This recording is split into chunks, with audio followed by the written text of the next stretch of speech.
Assalamualaikum warahmatullahi wabarakatuh. Perkenalkan, nama saya Tiara Pramuditya dari Institut Agama Islam Negeri Palopo, Fakultas Ekonomi dan Bisnis Islam, Prodi Ekonomi Syariah.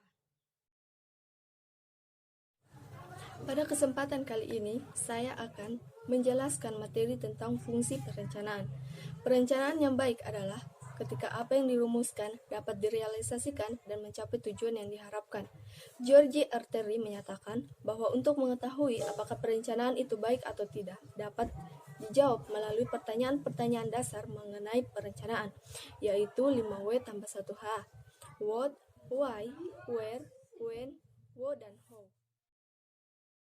Robbins dan Kotter 2002 mendefinisikan perencanaan sebagai sebuah proses yang dimulai dari penetapan tujuan organisasi, menentukan strategi untuk mencapai tujuan organisasi secara menyeluruh, merumuskan sistem perencanaan untuk mengintegrasikan dan mengkoordinasikan sehingga tercapainya tujuan organisasi.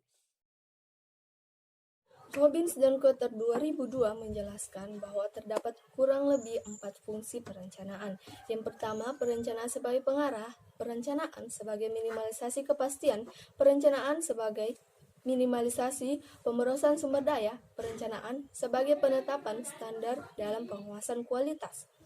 Syarat perencanaan ada 5. Yang pertama, faktual dan realistis. Yang kedua, logis dan rasional. Ketiga, fleksibel. Dan keempat, komitmen. Dan yang terakhir adalah komprehensif.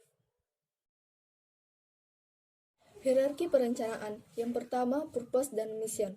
Maksud purpose adalah tujuan luas yang berlaku bukan hanya bagi organisasi tertentu, tetapi berlaku bagi semua organisasi yang sejenis.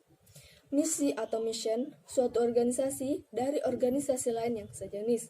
Yang kedua adalah objektif. Sasaran atau objektif adalah target yang harus dicapai oleh suatu organisasi dalam rangka mencapai tujuan. Sasaran yang baik memiliki kriteria, dapat diukur, spesifik, sesuai, realistis, tepat waktu. Yang ketiga, strategi. Strategi adalah penentuan tujuan utama dalam jangka panjang dan sasaran-sasaran serta pemilihan cara-cara bertindak dan pengalokasian sumber daya yang diperlukan untuk mewujudkan tujuan organisasi agar dalam jangka waktu panjang tidak kalah bersaing. Yang keempat, policy atau kebijakan adalah pernyataan-pernyataan umum yang merupakan pedoman di dalam berpikir dan bertindak dalam pengambilan keputusan. Yang kelima, prosedur. Prosedur adalah rencana yang merupakan metode yang biasa dalam menangani kegiatan-kegiatan yang akan dilakukan. Yang keenam, program. Program adalah gabungan tujuan-tujuan, kebijakan-kebijakan, dan langkah-langkah yang akan diambil. Yang ketujuh, peraturan. Peraturan adalah tindakan-tindakan yang dituntut untuk dilakukan dan dipilih dari beberapa alternatif yang ada. Yang terakhir, anggaran. Anggaran adalah suatu rencana yang menggambarkan hasil yang diharapkan dan dinyatakan dalam bentuk angka-angka. Yang terakhir adalah jenis-jenis perencanaan. Yang pertama, jenis-jenis perencanaan menurut luasnya dibagi menjadi 2. Yang pertama, rencana strategis dan rencana operasional. Yang kedua, jenis-jenis rencana menurut kerangka waktu dibagi menjadi 2, yaitu rencana jangka panjang dan rencana jangka pendek. Yang ketiga, jenis rencana menurut kekhususan dibagi menjadi 2, yaitu rencana direksional dan rencana spesifik.